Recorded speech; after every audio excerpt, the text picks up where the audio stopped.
My name is Renee Lavelle. I'm also a graduate from the project management program.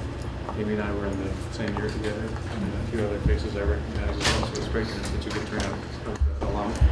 Our speaker tonight mentioned Andrea. She actually did the graduate certificate phase of the project management program. I think her topic tonight is really appropriate. It's timely. We've had a bad economy for a long time, so let's get into some good news. She is recently returned from San Antonio. She now is with Optimize PM. She was with them in San Antonio. So I'd like to welcome Andrea. Thanks, Renee. I'll just let's see if I get the presentation. I just want to shut this. Well, thanks, Renee, for that introduction, and thanks for inviting me to come out here and speak with you all tonight.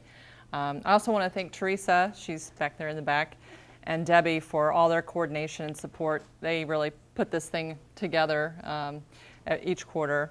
And thanks to all of you guys for coming out and giving your Wednesday night to hear me talk about this topic.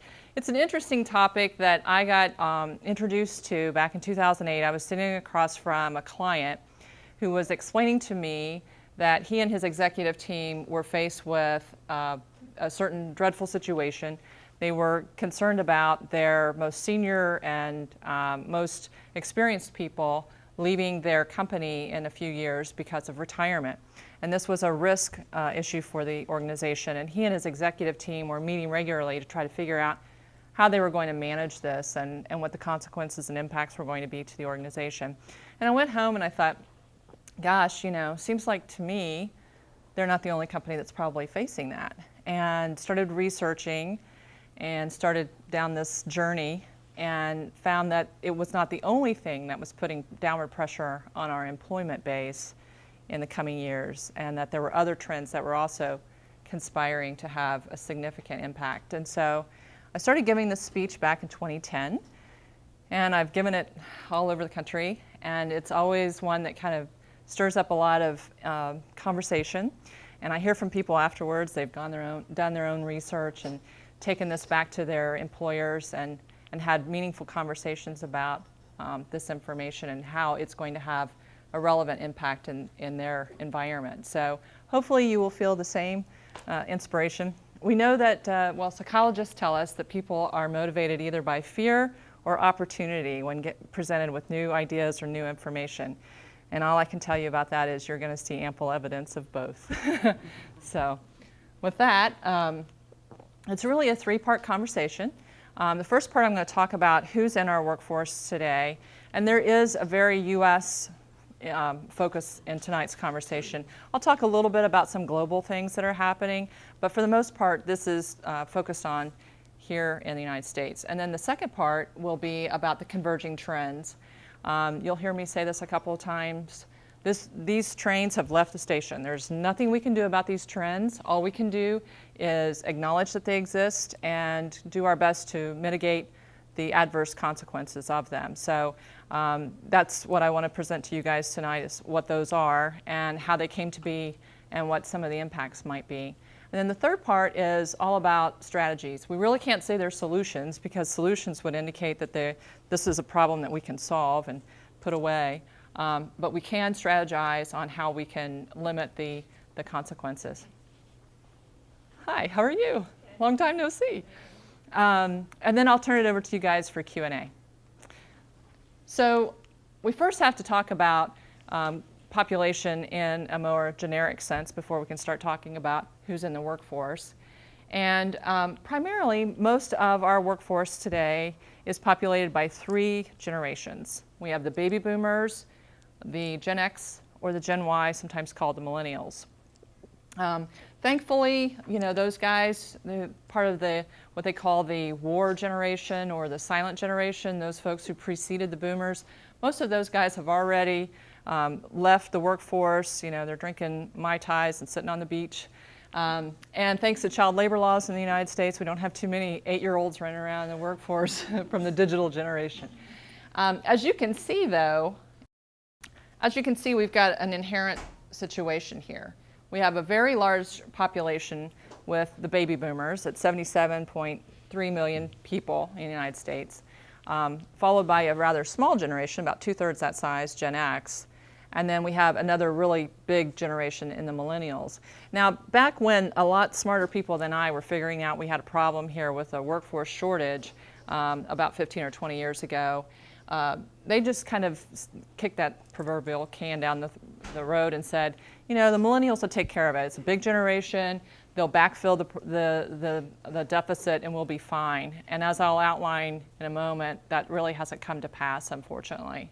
But as you can see, we've got a really large population with the boomers, followed by the smaller population of Gen Xers, and inherent problems exist with that. There just isn't enough talent in that successive generation to backfill the roles that the boomers are going to vacate. When we take that down and say, okay, well, how many of these folks are employed? We have about 140 million, give or take, depending upon where we are with unemployment figures in the United States. And we have about 320 million total residents, so that kind of gives you an idea. This figure will be important when we talk about negative and positive workforce numbers. So if there are any statisticians out there, you're going to really be just excited by tonight's conversation. A lot of demography. I'm not going to ask anybody for their ages, but how many of you guys would fall into the category of baby boomer? Yeah. So commonly perceived to be 1946 to 1964. You guys are the largest generation in the nation's history, no news there. You're also the most influential because you've subscribed to a very strong work ethic. You've definitely led social and political change. You've also amassed the greatest wealth of any generation in our nation's history. And you've been a part of consumerism, and that has been an engine for our economy. I know that these are kind of broad strokes and some generalizations, and there are some really great books out there about the different generations that are at work today and the different sensibilities. And why this is important is when we talk about strategies, we kind of need to know who we're dealing with and what they bring to the table, what their values and predispositions are. So it's important to know what each of these generations are kind of characterized by. And I know, I was giving this speech about 2 years ago, and a gentleman raised his hand and said, well, I'm really a millennial, but I identify better with a Gen Xer. And, that's going to happen. It's not going to be true for everybody. But, sociologists say these guys have mostly been characterized by being very hardworking, very committed to their careers. They'll make the necessary personal sacrifices to take that next opportunity. They'll relocate. They've worked long hours, done the weekends, whatever it takes. So having that strong work ethic in our economy has certainly had a positive effect. And when that workforce leaves, it's interesting to think about what that might do for our economy. They are very motivated by fair market value, so they want to be paid what they're worth, and they're status conscious. So they like to display that they've arrived, they're successful. Again, important to think about these motivating factors when we're thinking about strategies and how to retain these workers in our companies. The second generation is the Gen X generation. How many do we have from this generation? Okay, great. So this generation grew up as latchkey kids. You guys remember that term? Yeah, so it formed kind of an independent streak. So it's kind of hard to imagine that people would do this back then, but parents were most often baby boomers, and they were at work, and so they allowed the children to let themselves in at home, and they would spend a few hours kind of at their own discretion, hopefully doing homework, before mom and dad came home. And it created a real independent streak in the generation. These guys are also very family motivated. They're also the highest educated generation of our nation's history. They are inspired by education. So when we're talking about motivating factors, when we're working with Gen Xers and trying to identify solutions where they're involved, dangling that education credit, an opportunity to expand skill or develop professionally, is usually a really powerful motivator for them. they kind of came into the job market at a time when it wasn't all that receptive. Do you guys remember like the early to mid 90s? There was a recession. Manufacturing in this country had pretty much left. And we started seeing the beginnings of outsourcing in other industries. If you read Thomas Friedman's The World is Flat, he does a really good job of kind of chronicling that evolution. And so here they came with their nice degrees or their vocational training, and they were independent-minded and ready to get to work, and there weren't very many job opportunities for them. So we had kind of the dot boom going on, just the beginnings of that. And I think back in 1995, didn't everybody aspire to have like a tech business in their garage, and they thought they were going to be the next Steve Jobs or Jeff Bezos? But what did happen was this generation became very entrepreneurial. They were already a fairly independent generation. Now they had their degrees, their academic training, and they had that experience of being frustrated by the job market. So they went out and created their own opportunities. The problem, as I'll outline in a moment, with backfilling baby boomers, this generation's already small, I've established that, and then we've lost quite a few of them to entrepreneurial pursuits. And the train's kind of left the station on that too. They're not coming back, so it'll be a challenge to try to woo those folks back to the workforce, if at all possible. The third generation is the millennial generation. I heard some people. How many millennials do we have in here?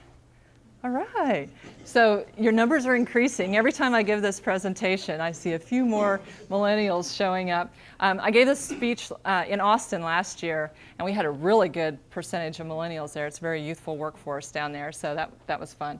And just in the interest of full disclosure, you guys, there's some demographers that spend nothing more with their day but arguing about the dates, the date ranges of these generations. So there's a little bit of controversy about the start and end date of some of these generations. I kind of go with the prevailing majority and the government institutions when I list these dates. So the millennials grew up kind of in a scary time. So in their formative years, they were presented with things like the two Persian Gulf Wars, 9/11, and increased gun violence in schools. And so the world external to them started to look pretty threatening. And they moved inward, and they started to build relationships with close nucleus of friends and galvanize those with their family relationships.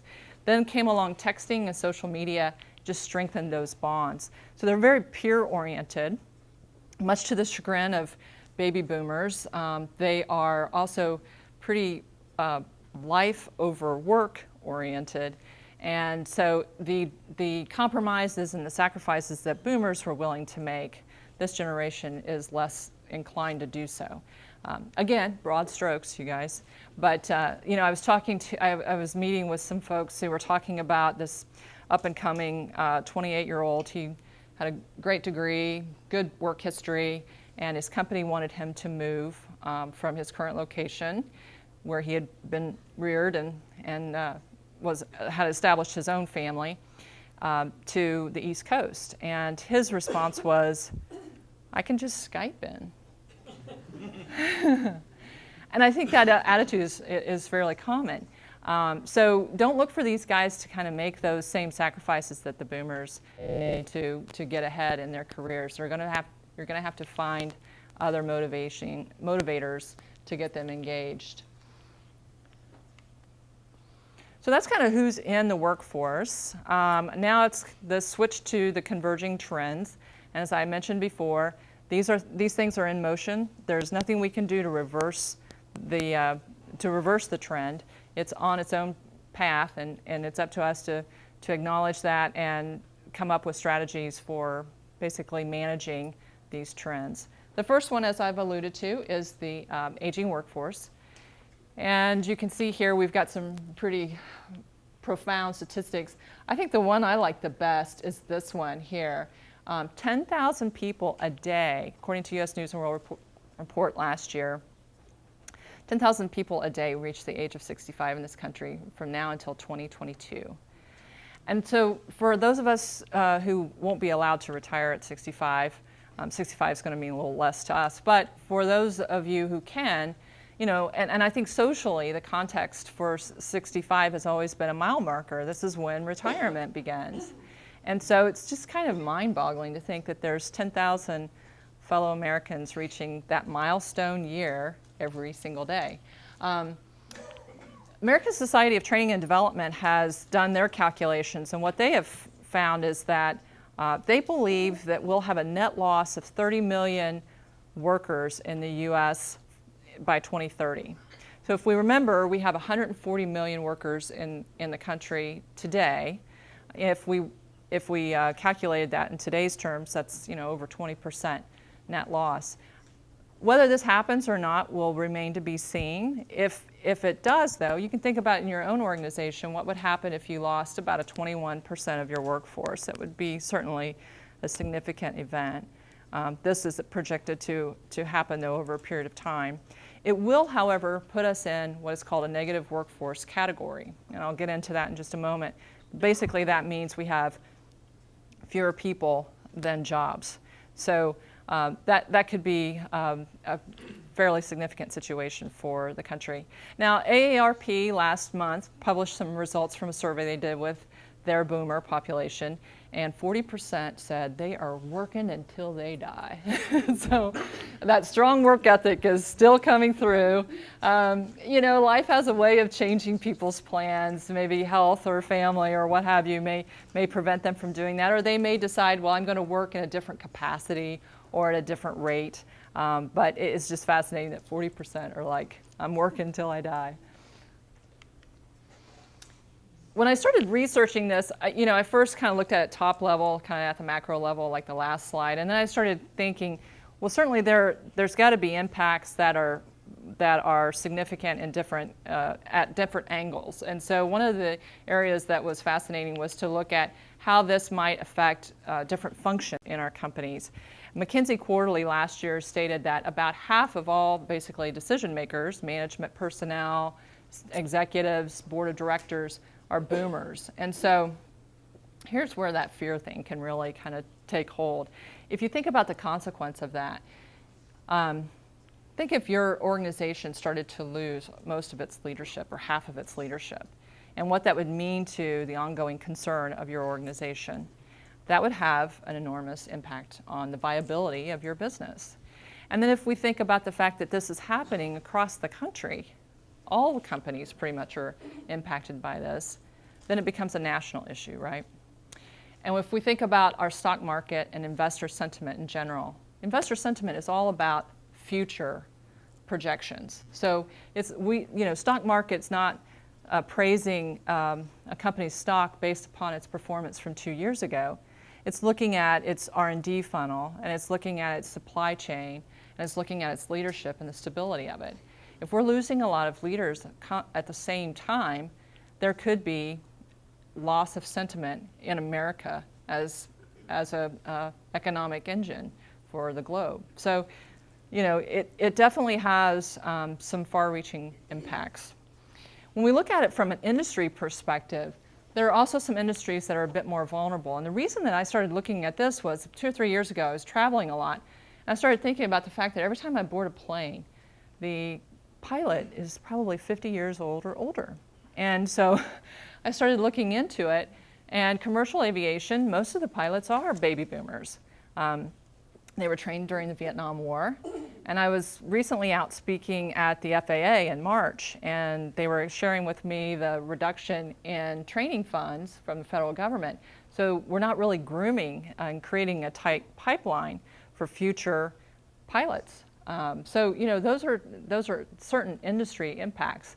Look at utility. This is running our grid, right? This is an industry that really came into play in the 70s. They did a huge growth spurt at that point, did a lot of hiring, and it's a fairly low turnover industry, and so people tend to stay with the utility companies, and there's projected serious consequences here. I was giving this speech about 2 years ago, and a VP of HR was in the audience, and she was from a utility company, and she raised her hand and she said, "This is absolutely spot on.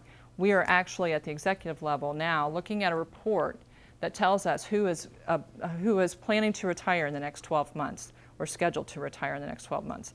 And we are trying to figure out for those people who are critical players in our organization what we're going to do about it. So that's at the executive level in their organization. When you think about healthcare and government, this is kind of a two-part problem because not only are they losing workers, the demand for their services is also simultaneously increasing. So as people age, they require more healthcare services. They will enter into Medicare and take advantage of more federal government programs. And so when we start to think about the impacts to our quality of life, they are very feasible. So it's not just affecting people 65 and over, but say we're trying to get in to see a physician. Well, there are fewer physicians because most of them are boomers, they've retired. And now a bunch of people are also trying to get in to see the doctor at the same time. So wait times could increase. Technology, I heard a lot of people out there from technology. Cloud-based computing and thin clients, fantastic. But behind all of that is oftentimes legacy systems, especially when we're talking about large transaction volumes like prescription processing, credit card processing. Those are still often run by mainframes and mid-ranges. And guess what? Colleges and universities and vocational schools have not been teaching anybody those systems for quite some time. So the people who know how to manage those systems are going to age out, and we don't have an education strategy for grooming another subset of technology professionals to take that over. So again, you start to think through these things, and there are certain lifestyle impacts. So most of you guys are probably like, hello, outsourcing. And that has been a great option for us for the past, oh gosh, we've been doing it now as a country for what, 20 years. But unfortunately, the baby boomer population, or the population boom that took place between 46 and 64 was not relegated to the United States. You know, these soldiers were coming home from World War II, and they were going back to their individual countries, and a population boom took place. Simultaneously, China had a boom, and then shortly thereafter instituted the one baby law. So when demographers look at this, they say there is a global workforce shortage because we've seen population growth spiral in many of these industrialized nations. If you take a look at the cluster of nations that are listed here, at the top, you'll see that I've italicized a few of them.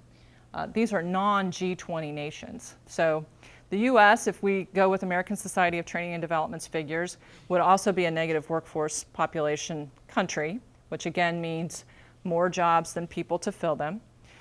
And so when we think of this in the context of G20, responsible for 80% of the world's GDP, we can see that there are definitely global impacts here. The silver lining is that we've got 3 countries that are promised to post positive workforce numbers. So they're going to have more people than jobs and hopefully can backfill some of the deficits for some of the other countries. There are a few things to note about these countries. Brazil long ago recognized this, and they do a very good job of preserving their natural resources, forestry, mining, and their most important resource, their people. So they've instituted all kinds of incentives to ensure that their top talent doesn't get wooed by some industrial powerhouse like China or the US, and that they can avoid a situation where they're basically exporting top talent to other nations. India is kind of a victim of its own success. They've had good prosperity for the past 20 years, and as most cultures follow, when they become more affluent and a middle class starts to emerge, the population the new births start to decrease. And so they'll still post positive numbers, but it's going to be about a 75% reduction over what it is today. And this is all Deloitte & Touche research that was produced a few years ago. This particular quote from Mackey is fascinating. I saw him on a finance show a couple months ago, and I took that quote. I think if you talk to global leaders and you ask them if this is a problem, or if you hear them speak about this in various financial magazines, don't be surprised, because this is definitely going to be a part of the conversation. I was giving this speech in Atlanta about 2 years ago, and somebody raised their hand and very astutely said, "What about Africa? We've got a large population there, and there are a lot of entities who are trying very hard to make several African nations more industrialized. The challenge there is one of infrastructure, and it's not just physical infrastructure, but technological infrastructure, and most importantly, political infrastructure. So making sure that the despotic leaders of the past stay gone, and that there's stable government structures is very important for that to happen. So hopefully they can help solve some of this for the global workforce. As you can imagine, though, the competition is going to be pretty fierce, right? If we've got all these powerhouses like China and Russia and the United States and Japan vying for the same small, narrow group of workers out of Brazil, Mexico, and India, it's going to be a pretty complex and competitive situation. Net, offshoring's not the silver bullet that it used to be, unfortunately. The third converging trend has to do with our workforce here again, going back to the United States. This is our millennials. I was giving this speech a few years ago, and it was back when I think about half of all adults between the ages of 18 and 30 were living back home with mom and dad. And that number is not as significant anymore, but there were a lot of people saying, yeah, this is certainly an issue. It still is. Unemployment at this in the millennial generation is still quite high. Underemployment is even worse. Millennials are the most ethnically diverse generation of our nation's history. And when we look at what's going on with underemployment in blacks and Hispanics, it's absolutely egregious. The long-term impacts of that, not only for those families and for those groups, but for our companies is significant. We are losing the talent channel. What's important to remember is when we look at talent channels for organizations, we have those senior people, we have that mid-layer, and then we have the junior professionals. There's a reason why the org chart is triangular in shape. So we rely on a large contingent of junior folks to fill those staff level positions. Well, if you look at the statistics around college recruiting, for example, in 2010 and 2011, it was terrible. It was like all-time lowest figures ever. And so we've shut off that funnel to a certain extent by underemployment and unemployment being so high in this age group. And so when we start to see our boomers leave the workforce and the Gen Xers try to fill in some of those voids, and we look to the junior professionals, it's an insufficient number. The other thing is these folks are not being given that opportunity to acquire just the basic fundamental skills of working in an office and dealing with politics and all, satisfying a difficult boss and all those other things that you learn, in your first job out of school or your second job out of school, because they're either working at a position that they're far overqualified for, or unfortunately not working at all. So this is a very serious issue, and it goes back to what I said before. People said 15 or 20 years ago, well, millennials will take care of it. That's a big population. They'll backfill the void left by the baby boomers. And as this illustrates, they're just not getting into the workforce. There's some economic impacts as well. I don't know if you guys have been reading in Wall Street Journal and Money Magazine. They've been talking about the fact that this generation's kind of slow start because they're hamstrung by high college debt and by the lack of opportunity. And so they're not kind of navigating through those major milestones that people go through in their adult maturation. So they're not buying that nice new shiny car after they got that great dream job. They're not buying homes. Wall Street Journal stated about 12, 14 months ago that if the millennials were buying homes at the rate at which previous generations bought homes, we wouldn't have had such a sustained low housing situation, that they would have basically fixed it for us. So, that then translates into consumerism and the engine of our economy. So, plenty of fear. Now it's time to talk about opportunities. So if you're like 30 years old and you're thinking, hey, maybe my ship has come in, you could be right. Because if you've got a great set of skills, you've got some good education, and you're an ambitious person, you can kind of write your ticket, as you can see. IBM did a study, and they talked to business leaders all over the world and about 40 different nations. And what they found was that most company leaders are more interested in making the most of their current workforce than attracting new talent to the organizations. And so they're doing one of four things, sometimes multiple things within these four categories, but primarily creative baby boomer retention policies. They're doing succession planning, talent pipelining, and they're working one-on-one with their high performers to develop career paths. And how many of you guys are working for organizations where you see one of these things going on right now? How about 2? 3? 4? Okay, well, who do you guys work for?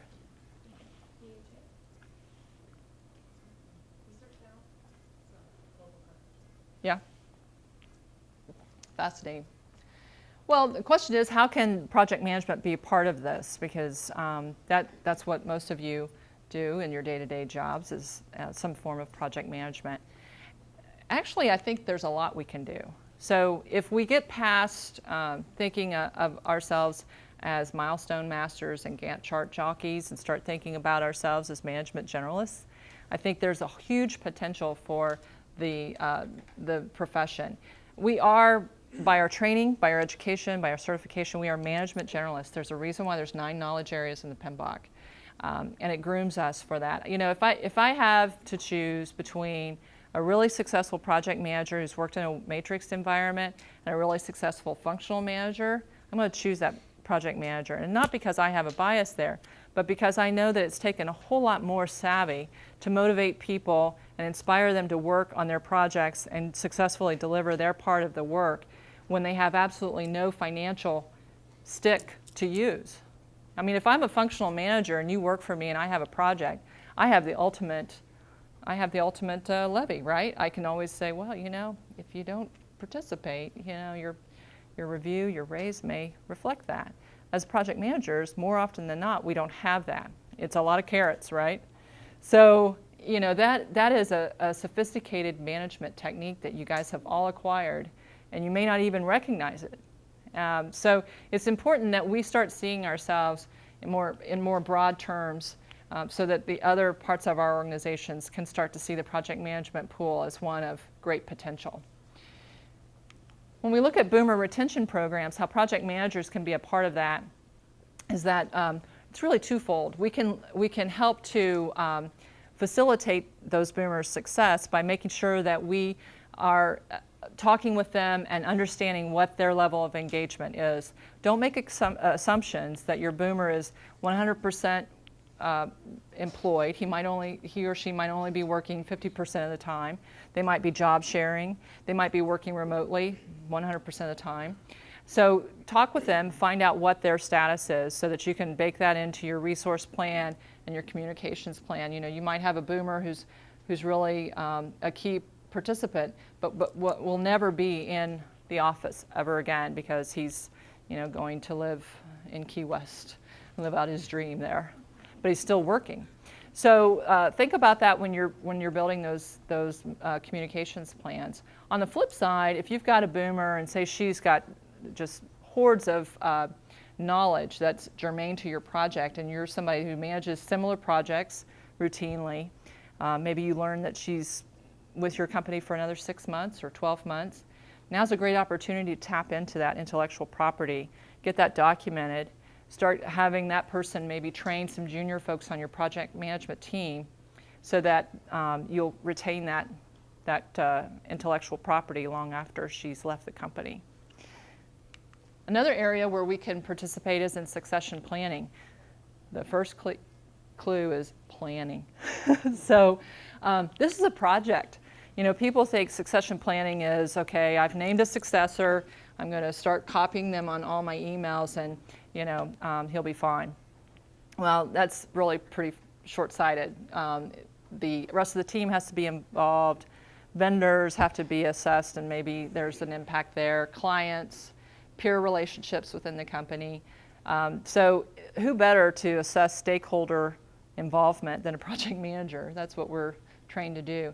So if you are in a functional management role and you have a lot of succession planning going on in your environment and you are looking for someone to kind of help, have a project manager look over your shoulder or take a look at your strategy and figure out where the holes are. We're really good at finding those and advise you on how to really manage this like a good sound project.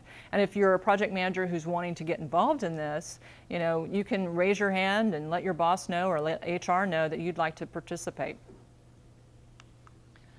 When it comes to career paths, I think that, again, project managers sometimes get pigeonholed into project manager 1, project manager 2, and 3, junior, mid-level, senior. And there's so much more going on in this vocation than that indicates. So it's incumbent upon us to kind of educate those that we influence that there's a whole realm of positions in the project management field. PMI.org has a wonderful body of work on this. I don't know if anybody's been out there to read it, but just slews of job titles and descriptions and the backgrounds that are required for those and skill sets that are usually necessary for those positions. But it really expands the opportunity. And so when we're thinking about bringing in maybe junior professionals and putting them through that talent channel I talked about earlier, this is a great way for them to get introduced to the organization. Project managers often work cross-functionally and acquire some skills in general management. And then they also can have a career path. You too, even if you've been with the company 10 or 15 years, have a career path of progressive and more responsibility. And this leads nicely into the last way that we can help. And this is a conversation with executives to say, look at your project management talent pool as a terrific resource for your leadership vacuum that is about to ensue. When you map these two job categories, a PM executive and a corporate executive, there's not a whole lot of difference. Scale and complexity is really the difference. So if a project management executive who's ambitious and desires to be a part of a corporate executive team is willing to go through kind of that grooming, they can certainly move into those leadership positions. And so, when I talk to executives about filling their talent in the executive ranks, I always challenge them. Think about your project managers. If you're managing a $5 million project touching 40 different people and managing vendor contracts and complex relationships and client expectations, that's a big job, and that it grooms you well for executive level positions. So that's how some ideas for how project management can be a part of that solution. And that's it. So I'll turn it over to you guys for questions. Thanks. Any questions? Hey, Renee. One of the slides mentioned shrinkage in the workforce by 30 million people from now 2030 or whatever the date was. Yeah, 2030. Do the numbers include self-employed? They are considered corporate positions, and they usually look at what's classified as businesses over a certain size and annual revenue. So usually sole proprietorships and really small businesses are not part of that. Are we expecting productivity gains to sort of make the workforce smaller? That's a great question. So automation, right? Automation, robotics, technology advancements, could that help to fill that 30 million job loss in the United States from now through 2030? Is at the heart of your question, right, Renee? And my argument against that notion, not to say that it won't happen, but I think about my iPhone. So it replaced 8-tracks and cassettes and CDs and newspapers and maps and so many other things. Flashlight, yes. But you know what? It also created all these other jobs. So now there's service around the iPhone, and there's accessory manufacturers for the iPhones and retailers of iPhones. And so it's not that we really lost jobs, it's just that they shifted a little bit. So it'll be interesting to see. I think there's certainly a motivation when we look at a figure as staggering as 20%, over 20% of our present workforce. So it'll be interesting to see. Yes? I think the scarier thing is the amount of education it's going to require to have a job. I mean, I look at from when I started thousands of years ago to now. I mean, the job, what you need to know to get even an entry-level job now is unbelievable. That's where I think the even bigger challenge is. How do you train people to be experts at so many areas? Yeah. And cross-functional teams. And that kind of goes back to that millennial situation too. These guys are not as educated as the Gen Xers, and part of that is the attainment, the high cost of college these days, and we absolutely need an educated workforce. So, yeah, it's an interesting I think point. the bigger decline is in that area. I mean, if you're designing a new product, it takes disciplines in so many areas. That's the scarier than I think even the lack of people, Yeah. lack of education. Yeah. There was a question over here. Yes. You kind of touched on it, but I was just wondering about the millennials and, why they're not getting hired. So is it simply seen as they're unqualified? Yeah, so back when their unemployment figures were even worse than they are now, I think they're like at 13% now, but at one point they were 30 or 37% back in 2010. And it was all about risk for a company. If they had an opening and they could fill it with a senior person who was willing to take on extra work, then that's what they did. And I think anybody that went through that exercise and stayed employed from 2008 through 2013 continuously, you probably have a much bigger job today than you started out with, right? You just kept getting more and more and more because they kept shrinking the payrolls. So it was cheaper in the long run to keep, the 40-year-old who knew how to do their job plus someone else's than to bring in a Gen Y-er that they had to train. Would do a good job. There's a big skill gap too, right? Because a lot of the millennials that are coming out or have come out recently, they're not getting the degrees that there's a lot of demand for. Right? I mean, you ask, if you're a Java developer, fresh out of college, you can find a job. It may not pay much, but there's plenty of work for Java developers. Yeah. So. Yeah, but BA in English literature, not Yeah. so much. Yeah. I do have a question. Yeah. Have you seen corporations or companies start to develop career paths out of project management into the more general management and executive management? So we're working with a company right now who is pursuing that idea. They're very innovative, and they're West Coast, so that's usually where all the trends start. So I'm hoping that really takes hold. But yeah. Because PMI did just they put out a publication a couple of years ago that the comparison that you have between project managers and executives, where they compare the skill sets of what's one of the things out there.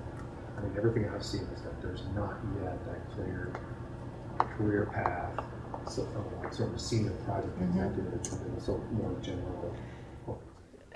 And I challenge the people in the profession to be more vocal about what the profession is about and to educate their management chain on what the true potential is in the pool of project managers, because it can be relegated to a tactical role too easily, and it's up to us to communicate how that is not the case and to promote that management generalist aspect to project management. Was there another question? Yes. So how would you recommend instituting some sort of corporate training? My previous employer is a large defense contractor who's pretty much had an established career track.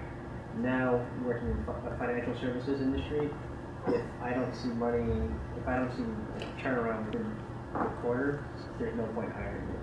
So we'd rather get a mid-level developer versus someone fresh out of college. It's not worth our time. So how would you go about convincing upper management, hey, it don't take longer than 3 months? To groom somebody who's junior and off the streets, is that what you so mean? we have a freshly minted software developer. Yeah. And then in the defense, more mature industry, they're willing to go out there, spend time in training so we can fill that void. Mm-hmm. In finance, if you don't make us money in 3 months, we're not. Yeah, yeah. You know, some of that's symptomatic of the industry too, right? So there are homes for folks who want a little bit more, a softer approach. I will also say training budgets are way up. So everybody I know who's involved in training is busy, busy, busy. So companies are spending on training again. Now in 2010, forget about it. Nobody was spending a dime on training. It was like, hey, you should just be lucky to have a job. You know, really, it's the whole transaction's going to change. You know, it's going to become more of an employee-driven exchange than it is today. But that is according to the research. So, and that's in the future. It doesn't help you much today, though, right? Well, to help institute some sort of change that, yeah, it's worth hiring a college grad to pay off, you know, you said the anchor point is a lower salary. It's cheaper than going back out to the market. Because when the economy turns around, companies that pay low have a large attrition problem. You know, I will say what we see is that companies are still reluctant to hire net new employees. It's as if they're a little shell-shocked still, and nobody wants to really burden their budgets yet with too much headcount. They'll bring on contractors to bridge the gap, but they are not as interested in hiring employees. Date you and marry you? Yeah, yeah, yeah. Yep. Yes. When you talk about that millennial is lack of education, have you considered how the business school teaching their MBA that to make a company is to maximize profit? So they will literally just maximize also for their employee, and they will never. I mean, they will really reluctant to hire new people because it's very expensive to train. Mm-hmm. So, but there is a time that the millennial have to take care of the culture, right? Right. Yeah, the external force will be so strong, they have no choice, right? But if that the business school keep teaching like that, we always have a problem. I think that's more directed towards you, Jim. He was asking another question. I'm asking a question related to that. What was the question? The question is, the problem with the economy or right now is more in the business school, teaching all the leaders to maximize profit in business. So I don't think that's the only thing we teach in business school. Oh, come on. Corporate social responsibility comes out in the organizational behavior course. It comes out in the strategic management course. Probably is, but the MBA usually why people take MBA because they want to have a higher pay, and if you have a CEO that pays scale so much, and some generation will have to have a sacrifice for that. Like right now, the pay scale for CEO is too high, and if you see that if they don't provide a profit by every quarter, then they will cut people and is pushing to maximize whatever people have now to work, 24 hours or whatever. Well, there's no profit, there's no company. There's no It's true. company, there's no jobs, right? Yeah. I sit on the board of a university in San Antonio called St. Mary's University, and we actually were part of a decision committee to rework the MBA curriculum to infuse more of a focus on ethics. And this is in complete response to the banking meltdown, Enron, and all the other corporate scandals that have taken place. And it was a real intent on the part of our leadership at the university to differentiate that MBA from others and to attract a student or group of students who had not only an interest in MBA, but running businesses in an ethical fashion. So I don't know if that goes to the heart of your question, but Yeah, what my question is going to be toward that way, the way school teaching it. They have to change the perception that company has to maximize profit. Because right now, if you see there is no succession, even in the private or in the, I cannot see no, but there is lack of that, of succession. Usually, like in where the place I asked in the IT or something like that, how did you when people retire, they just go? Or sometimes they could come back again as a part-time, but then how is the young generation come to start looking? It's more also political structure problem.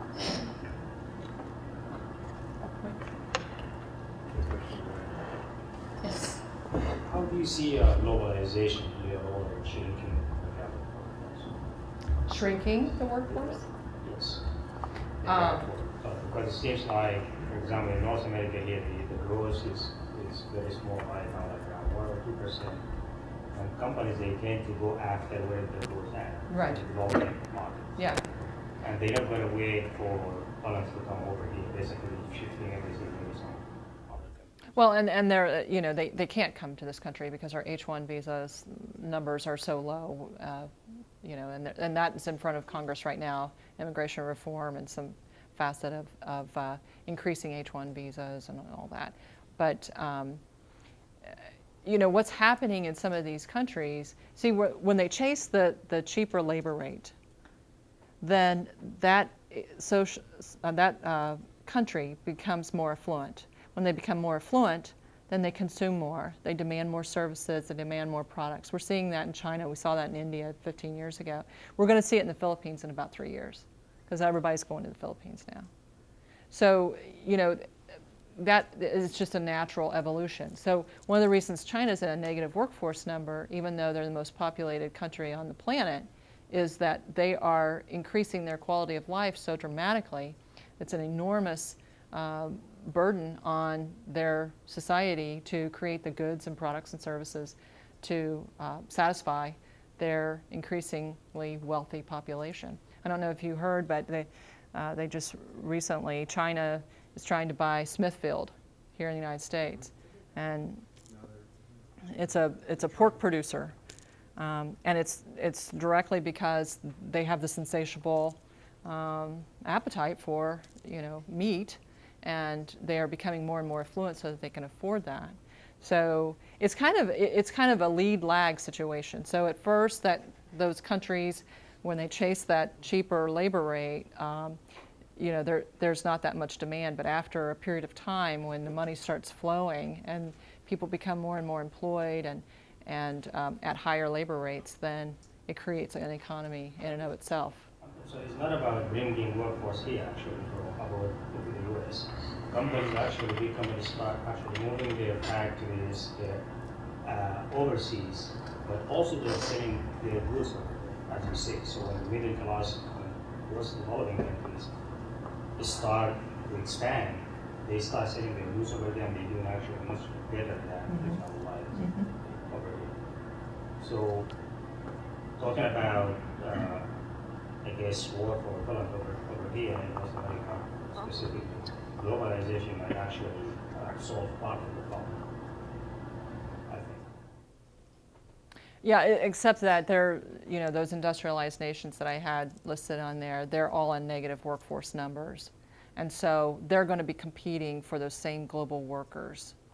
And if you look at powerhouses like China, Russia, Japan, the United States, all Germany Germany's been in a negative population since late 1970s, early 80s, meaning more people die there than they are born. The fact that the population growth is actually declining. Yeah, more people die in Germany than are born. I'm saying in Europe, for instance, I mean, it's a declining society, and so, you know, there's like not having kids and so on and so forth. So I believe the number is 2.1 children per family to maintain your level, the population level. If you don't have that, then you're actually dying off.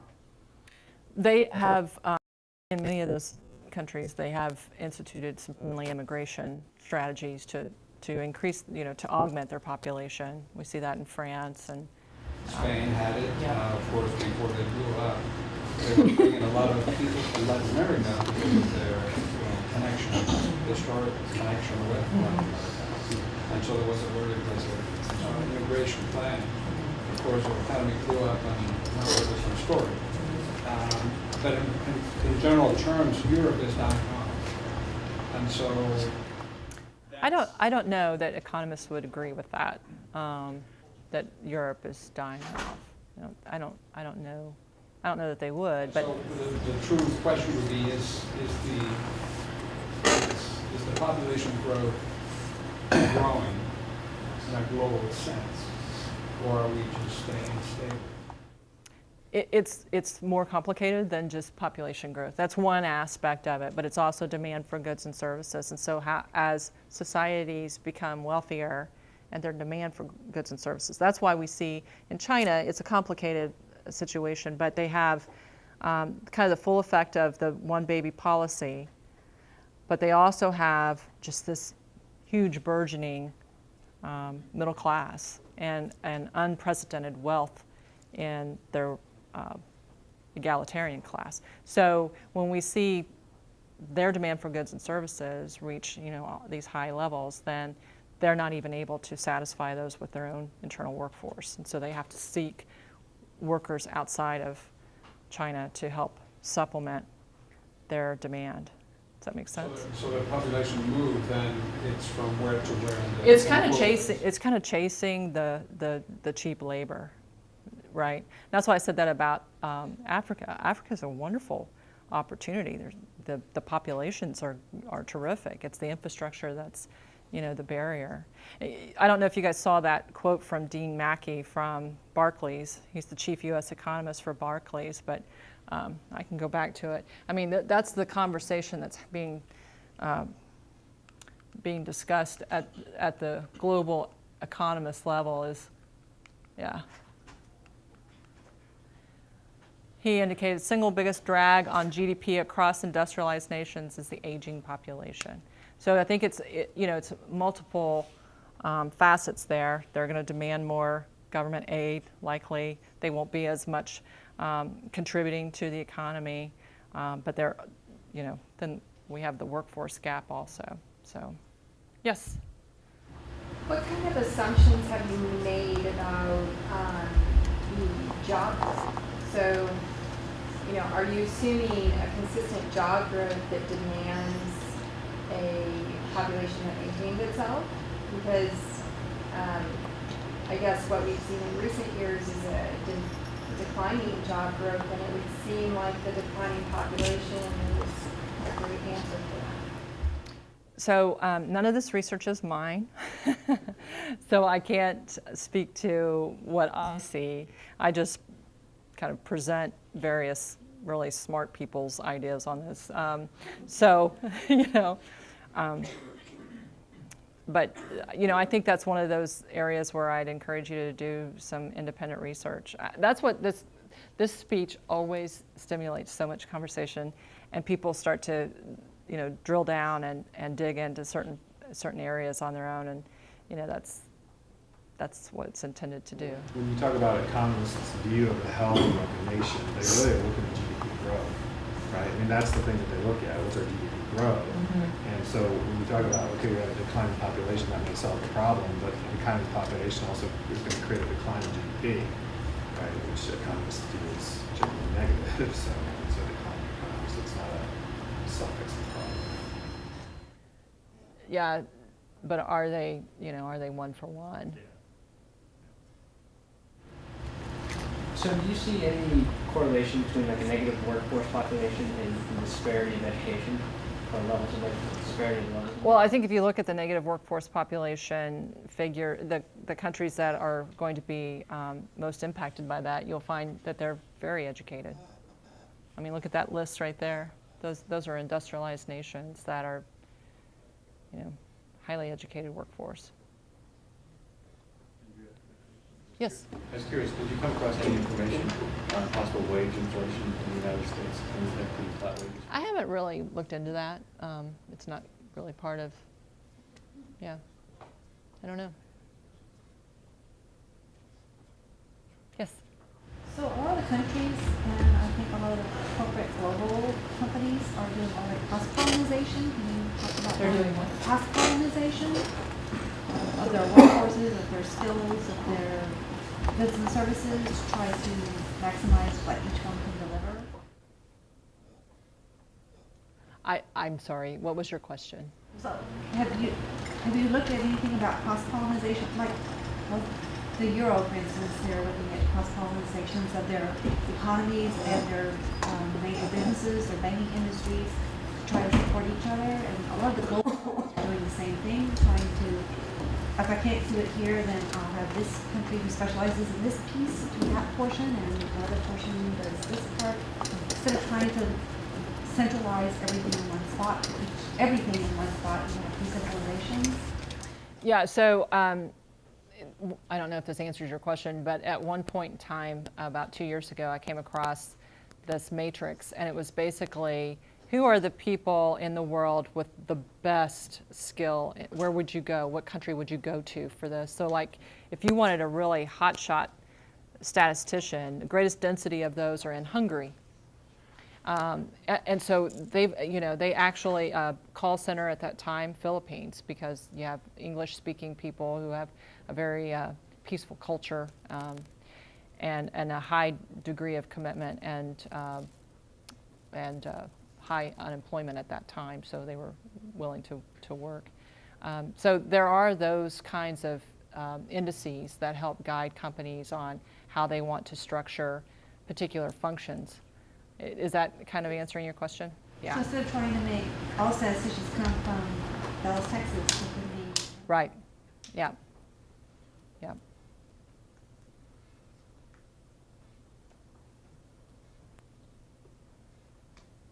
Anything? Okay. Well, thank you guys. Thank you very much. Oh, thanks for making. Just give a little gift here for Thank you. you. Thank you very much for all your efforts. Oh, Really great. appreciate it. Thank you all very much.